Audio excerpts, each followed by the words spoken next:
ماینکرافت، اما من با یکی از دوستای دیگم دوئل گذاشتم دوئل ماینکرافت و 6-7 ازش بردم. اما در اصل توی این ویدیو امتیازات منو خیلی بالاتر از امتیازات اون نشون میده. یعنی مثلا 6-4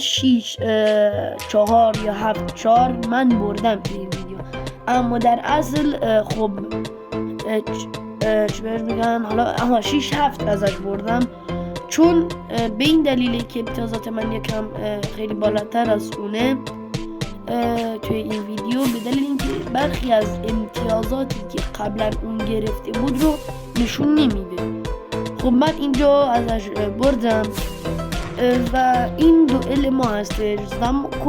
کلا زمان ویدیو هم 5 دقیقه 27 ثانیه، یعنی دقیقا 5 دقیقه و 27 ثانیه. اینجا ما هم دیگر رو میزنیم دوستان. اینم از حالا من اینجا زدمش. این اون موبایل 6729 فکر کنم هستش، اون منم، یعنی موبایل 6729 منم و اسم خودش رو تغییر نداره و فقط همینطور که میبینید اسمش رو گذاشته پلیر، یعنی کلا اسمش رو گذاشته پلیر و اسم خودش رو تغییر نداده. حالا دوستان همینطور که گفتم اینجا من 6 ازش میبرم. حالا یه مسابقه دیگه هم باش گذاشته بودم، مسابقه یه بنر همدیگه رو باید میزدیم، یعنی بدورز نبود، در اصل اون بنر بود. اون بنرهایی که حالا فکر کنم پیلیجر هستن، اونا اون بنرها رو دارن و ما اون بنرها رو زده بودیم و باید از میشکستیم، یعنی بنرهای همدیگه رو میشکستیم که اون برد. اما واقعا یعنی 0.5 به نفع اون برد. اما در اصل خوب یعنی یک امتیاز میگرفتم که اون زد گوشیمو گرفت و نذاشت.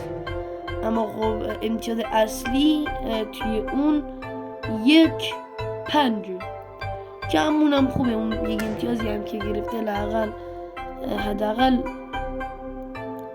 چیزه خب بهتره از 0، یعنی میگرفتم البته نذاشت. حالا جالبش اونجاست اون بنر رو خودم ساختم، یعنی خودم فهمیدم میتونیم همچین بازی رو هم انجام بدیم، به جای بدوارز اون بازی رو انجام بدیم. خودم بازی رو ساختم و خودم هم بهش باختم. جالب اینجاست. حالا خب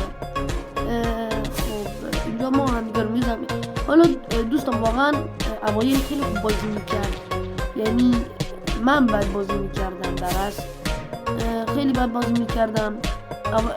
اما وقتی که بازی رو شروع کردیم فکر نمیکردم ببرمش، اما توی بازی یه چند تا فنی یاد گرفتم و تونستم شکستش بدم. حالا مثلا جا خالی و اون به علاوه وسط اونو بذارم روی پلیر و بتونم ضربه‌امو دقیق تر کنم، یا چطور ضربه هایمو مثلا یه سره بزنم. اینجا اون منو میزنه و خیلی خوبم واقعا منو میزنه. حالا توی آخر میخوام برم بالا، فکر کنم اینجاست، میخوام برم بالا.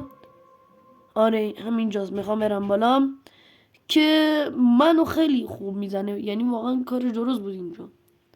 اینجا منو میزنه، نمیدونم چطور تو اون ارتفاع منو زد، ولی خوب، خیلی خوب داره منو اینجا. خب من میوازم،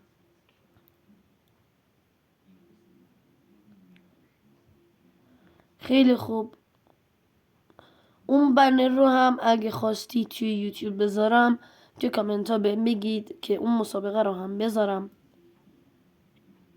همینجاست فکر کنم، همینجا منو میزنه.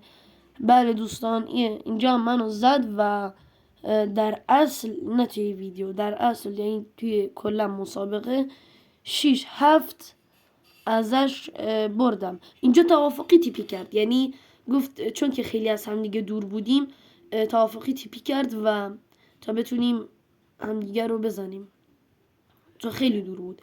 خیلی خوب دوستان اینم شد مسابقه. اگه خواستید مسابقه بنر رو هم بذارم، اونی که بنر هم دیگه رو میزنیم، حتما توی کامنت ها بهم بگید. این شد از دوئل من و دوستم. اگه میخواید مسابقه بنر رو بذارم حتما توی کامنت ها بهم بگید. این ویدیو رو لایک کنید و چنل منو ساب کنید. اون زنگوله رو هم بزنید که هر وقت ویدیو جدید گذاشتم اولین نفری باشید که میایید و ویدیوی من رو میبینید.